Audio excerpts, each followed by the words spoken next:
everyone, my name is Alyssa. Welcome to Kidskind. Together each week we are going to meet amazing kids who are changing the world.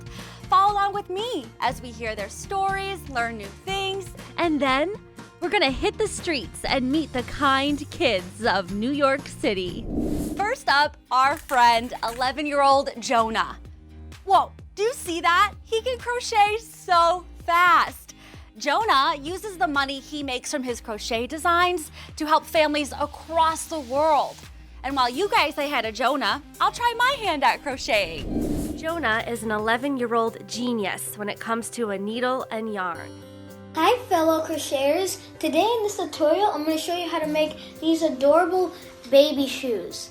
When he was 5 years old, Jonah was going through an old bag of crafts in his basement when something long and shiny caught his eye. It was a crochet hook. He had no idea what it was for. We found all sorts of fun things, but he was really fascinated with that shiny hook. So he asked me what it was. I told him, and then we went together on YouTube to find a video just so he knew what it was used for. A crochet hook is a skinny tool used to make loops with yarn. Those loops are then connected into crochet stitches. When you do this over and over again, using different patterns and colors, you can make incredible things. The first day Jonah picked up those old crochet hooks, he crocheted an entire dishcloth. Ever since then, he's been crocheting away. He never put that hook down. Got me hooked. I have socks and I made you an Afghan. slippers and Afghans and pillows. Pretty much anything. Jonah loves crocheting so much that his mom has to take his crochet materials away at dinner time. Yeah, it is kind of hard because it's so relaxing, and when you start it, you just don't want to stop. You just want to keep going. Jonah's mom was so proud of his new hobby, but she was worried that Jonah would be bullied at school for crocheting. It's not every day you see a kid crocheting things like blankets, hats, and mittens at such a high speed. He took his crocheting to school in 5th grade. That helped him settle down after his assignments were complete. And again, he helped other kids crochet, and they were fascinated at the speed of crochet. Jonah also excels in school and on the field. Basketball, football, baseball, track, cross country. All you need is balance on a scale. Crocheting makes Jonah happy, and it makes other people happy too. It makes me happy because it relaxes me, and I find it a very productive way to spend my time. And I didn't even know this at first, but it also makes other people happy to see my work, and that's a win-win. I donated a couple items to the same area in the orphanage where I was adopted from, and I raised them $400. That felt really nice to be able to do that, because that's where I came from, and I just felt like I should give back to that. Jonah's crocheting skills have become so well known around the world that people as far away as New Zealand and companies like Amazon are sending him boxes and boxes of different color yarn. Not everyone will be a genius at crocheting on the first try, but everyone can be awesome at something. You just have to go out and find it. Well, I just think of it as it's never too late in life to try something unusual. I march to the beat of my own drum. Wow, Jonah is so fast. I think I got the hang of it here. What do you guys think? But listen, everyone really can be good at something, and it doesn't have to be crocheting. You may be super talented at arts and crafts, reading, sports, or maybe recycling. Recycling is so important to keep our planet clean and happy, right? Right now, we are going to introduce you to Sammy. Sammy takes something as simple as little bottle caps and completely transforms them. She created what she called the Buddy Bench. Sammy is on a mission to end loneliness at recess. She's doing it one buddy bench at a time. A buddy bench is a place where someone is lonely or they are new to the school, they can fill a buddy bench. And another person can come up to them and ask them to play. They can play together. You can meet new friends that way. Sammy's benches help kids and the planet at the same time. Believe it or not, these benches are actually made out of bottle caps. Many, many bottle caps. Each bench is made up of hundreds of pounds of recycled caps. This is Sammy's buddy bench. A local manufacturing company turns the caps into benches. What do you think? Sammy collected enough caps for 3 buddy benches to be made at her school. Lots of kids use them to make new friends, including Sammy. I'm really excited because it's my first day of school, and I'm also really excited that now we have buddy benches on the playground for the whole year. If I see somebody sitting on the buddy bench, I ask them to play. So, welcome for today. And Samantha made this, which is called a buddy bench. And when someone's lonely, they sit on the bench and someone asks them to play is what I did today. And her name was Emma. Danny, my little sister, she's in kindergarten. On the first day of school, after school, she came up to Mom with like, I have someone to play on the buddy bench. I have a new friend. For Sammy, the hard work isn't over until every playground has one. She's still collecting caps to help other schools get started. This is what your caps are going to turn into. Thanks, Sammy, for inspiring me to do the buddy bench. Right now, all the classrooms are participating, and we have a lot of caps. Hey, Sammy, this is the Pender Kindness Council. Guess what? We met our goal, our first bench. How many pounds do we have? 235.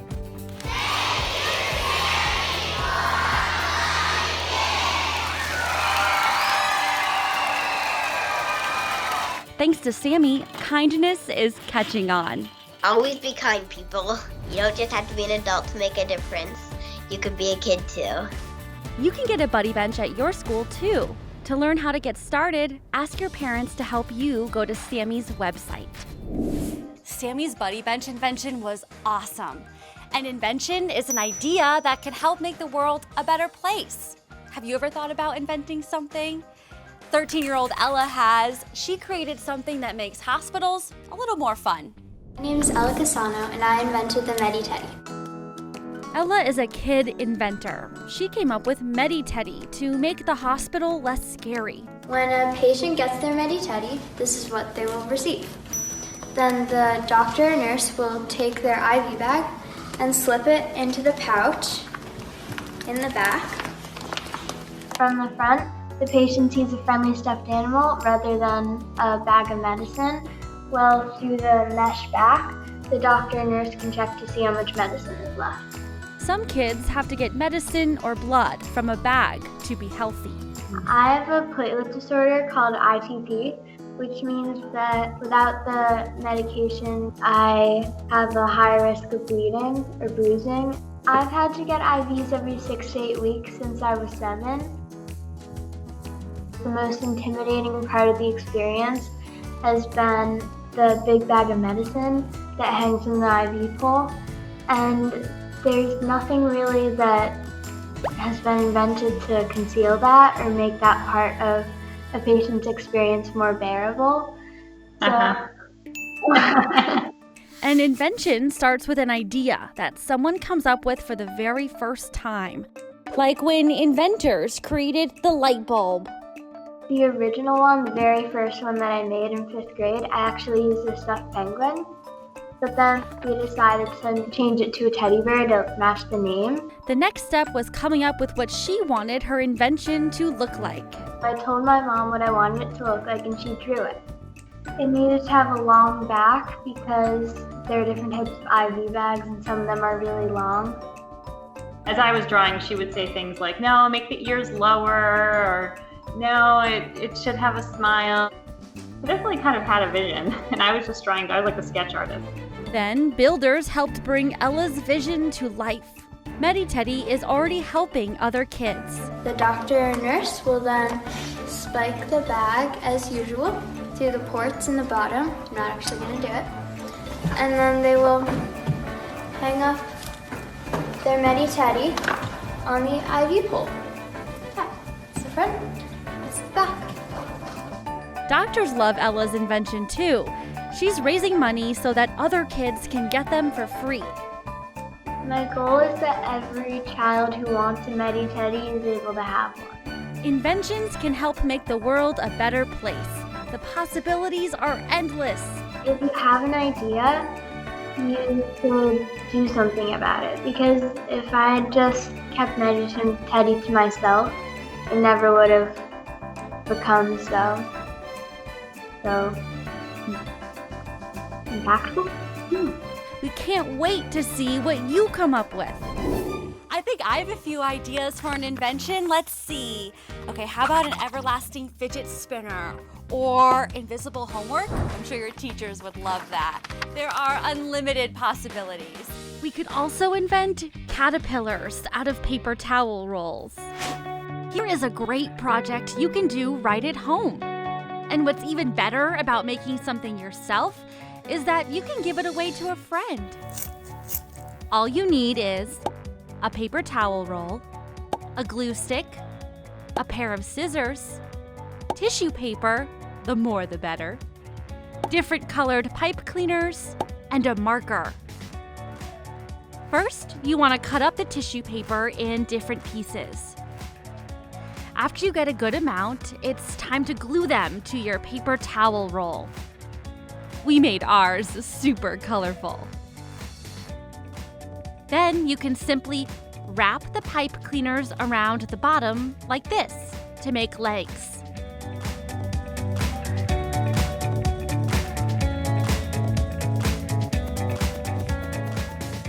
Now it's time to give your caterpillar a face.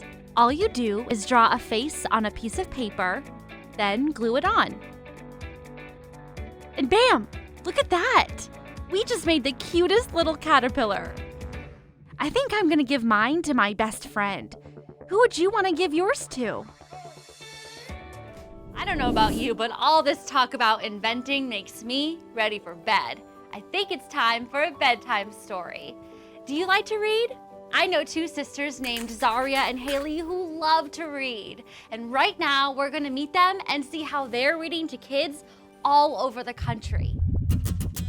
The only thing sisters Zaria and Haley love more than reading is spreading kindness by reading to other kids.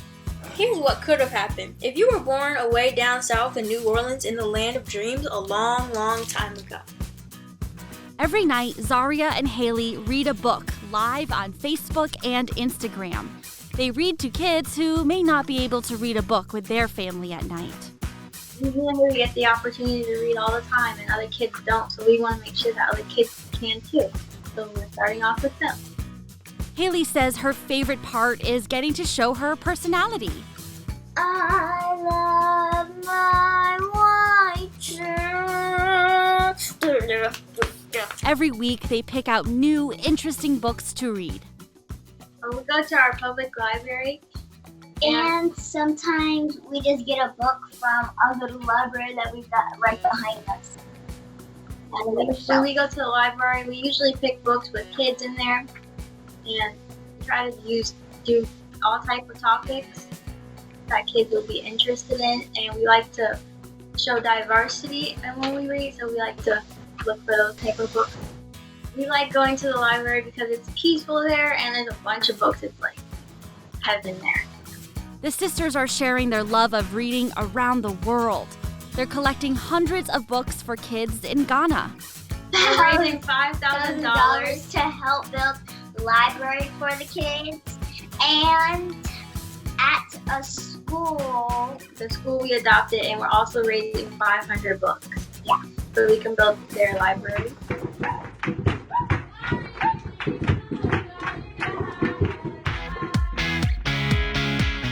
These great readers are becoming authors now, too. They're writing a book about what it's like to be part of a military family. Zaria and Haley's dad is in the Navy, so they know sometimes military parents have to leave home for a while. They want other kids to know they're not alone. We want to let them know that it's okay and that other kids go through what you're going through too.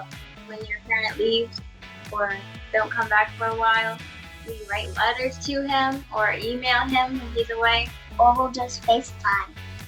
They also try to stay busy by reading as many books as possible. Oh no, Pete stepped in a large pile of strawberries.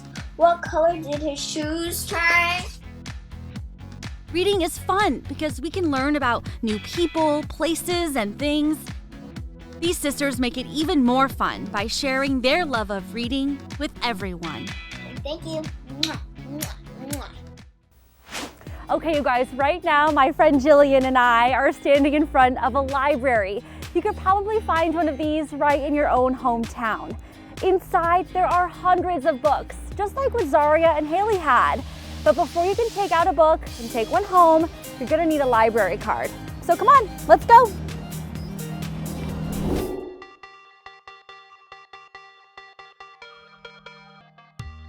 Okay, this is Miss Heather. She's a librarian here. Miss Heather, what's your favorite part about being a librarian? I love to read, so being around all the books is really fun and seeing all the cool books that come in our library. How many books would you say are in your library? Our system as a whole has a very big collection, but here at Dunwoody, we have 83,000 items. That's so cool. Well, Jillian and I, we love to read and we really want to get a library card. So what do we need in order to do that? Fill out a form.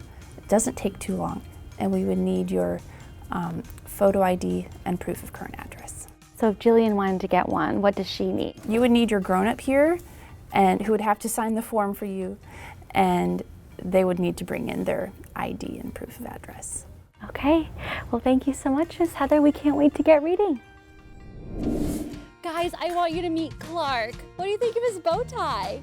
Our next friend Darius makes bow ties just like this one for dogs and cats living in animal shelters. Darius believes all cats and dogs deserve a loving home. He figured out a way to help with that.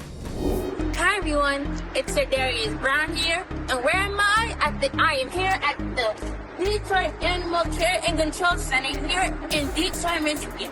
And I'm here to donate some of my bow ties to the animal shelter to help the dogs to adopt faster. Darius is a sharp-dressed young man who loves animals. Well, I'm using my bow ties to help animals because in the animal shelters, I thought that if the dogs heard my bow tie, they will help them look cute and adorable and professional so that the adopters will want to adopt them faster.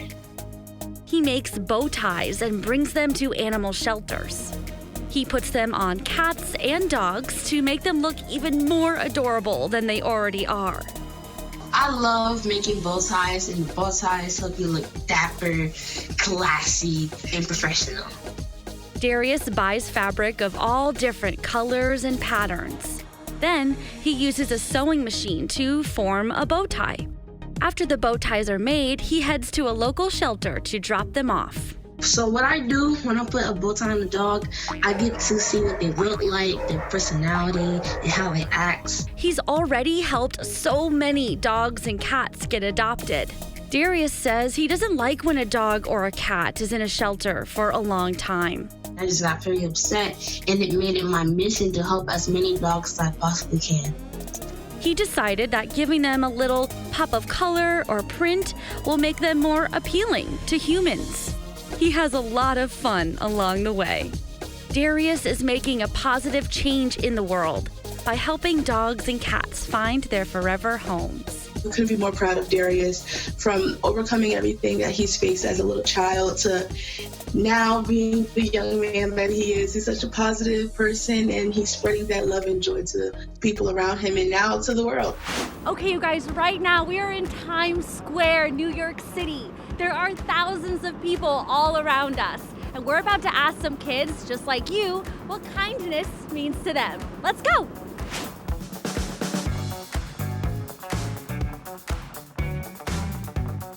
Nicholas, what does kindness mean to you? Kindness means being nice to other people. And for example, it's like holding open the door for someone. I can show kindness by helping people, like when in school when they need help and I sit next to them, I can help them what I'm supposed to. At lunch, if you see anybody lonely, you go sit with them and talk to them. What do you think the word kindness means? The word kindness means that you treat others the way you want to be treated. What does the word kindness mean to you? Kindness means to share and care for somebody else. What are some ways that you are nice to other people? Like talking to them and hanging out with them. You could help somebody cross the street if it's busy, or you could help them pick up different items that look heavy. Do you have any advice for other people on how they can be nice? It's pretty simple, just be nice. Okay, you've just met all of our kind kids for this week. Each one taught us how to be kind, how to use our talents for good, and how to look out for one another. Thanks for hanging out with me today. I hope you join me next time, where we're gonna meet even more amazing kids just like you, who are making the world a better place. See ya! Do you have a story you want to share with us? Let us know. Just ask an adult to send an email to the address you see right here on your screen.